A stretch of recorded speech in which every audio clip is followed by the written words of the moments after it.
अस्सलामुअलैकुम व्यूवर्स, कैसे हैं आप सब लोग। उम्मीद है कि आप सब खैरियत से होंगे। आज मैं आप लोगों के लिए लेकर आई हूँ आलू बैंगन की रेसिपी। अल्लाह ताला खैर व बरकत दे आपके रोज़ी रिज़्क़ में और सेहत व ज़िंदगी में, आमीन। चलिए शुरू करते हैं। बिस्मिल्लाहिर्रहमानिर्रहीम। सबसे पहले मैंने एक पतीली में हाफ़ कप ऑयल ले लिया है, इसको गर्म होने देंगे। और जैसे ही गर्म हो जाएगा तो इसके अंदर मैं एक प्याज बारीक कटी हुई शामिल कर रही हूँ। मसालों में मैंने 1 टीस्पून पिसी हुई लाल मिर्च, हाफ़ टीस्पून हल्दी, हाफ़ टी स्पून धनिया पाउडर और 1 टीस्पून नमक या फिर हस्बे ज़ायक़ा शामिल कर रही हूँ। प्याज फ्राई हो रही है हमारी, हमें बहुत ज़्यादा डार्क नहीं करनी, ना कच्ची रखनी है। ज़्यादा डार्क होगी तो सालन का कलर भी डार्क आता है और टेस्ट भी कड़वाहट की तरफ थोड़ा सा हो जाता है। फिर इस तरह अच्छे बैंगन नहीं बनते। और जैसे ही प्याज फ्राई होगी इसमें मैं हाफ़ टी स्पून ज़ीरा शामिल कर रही हूँ और हाफ़ टी स्पून कलौंजी।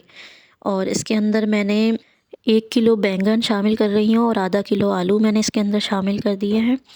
और 1 टेबलस्पून लहसुन अदरक का पेस्ट इसके अंदर मैंने शामिल कर दिया। अच्छी तरह से इसको भून लेना है कि इसके जो एक थोड़ा सा स्मेल होती है वो भी ख़त्म हो जाए लहसुन अदरक की, और इसका कलर भी हल्का हल्का सा चेंज हो जाए। ये देखिए इस तरह से इसका कलर हो गया है। और जो मसाले मैंने आपको दिखाए थे वो इसके अंदर मैं शामिल कर रही हूँ। और 2 टमाटर स्लाइसेस में मैंने काट लिए थे वो इसके अंदर मैं शामिल कर रही हूँ। अच्छी तरह से इसको मिक्स कर लेना है।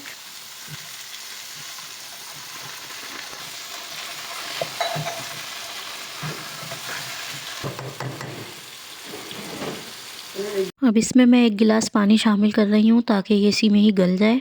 इतना पानी इसलिए इसमें शामिल करेंगे और हल्की आंच करके इसको 15 से 20 मिनट के लिए कवर कर देंगे ताकि ये कम्प्लीटली गल जाए बिल्कुल। और ये 20 मिनट बाद मैंने अनकवर किया है, कम्प्लीटली गल चुके हैं। इसको अच्छी तरह से भून लेना है कि जो इसका पानी है वो खुशक हो जाए, ऑयल सरफेस पर आ जाए और मसाला वगैरह इसका भुन जाए। और टमाटरों को अच्छी तरह से तोड़ लें, वरना ये बीच में साबुती हुई घूमते रहते हैं और छिलके मुंह में आते हैं। फिर इस तरह कोई भी खाना पसंद नहीं करता। अच्छी तरह से जब आप भून लेंगे तो सारी चीज़ें मसाला वगैरह भी इसको अच्छे से लग जाएगा।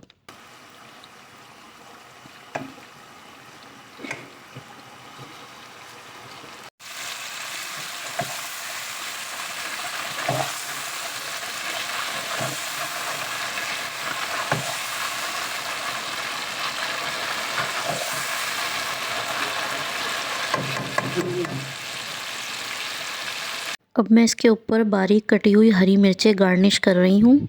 इससे बहुत मज़े का एक टेस्ट भी आता है और बहुत देखने में भी खूबसूरत लगता है। ये बहुत मज़े का बनता है।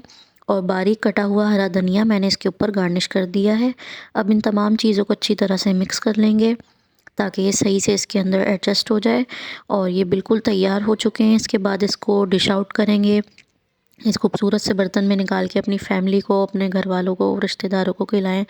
और इसको रोटी या फिर उबले हुए चावलों के साथ आप सर्व करें। बहुत मज़े के बनते हैं, बहुत ज़बरदस्त ये बनते हैं। इस रेसिपी को आप ज़रूर ट्राई कीजिएगा। वीडियो को ज़रूर लाइक करें, बहुत इजी है ये।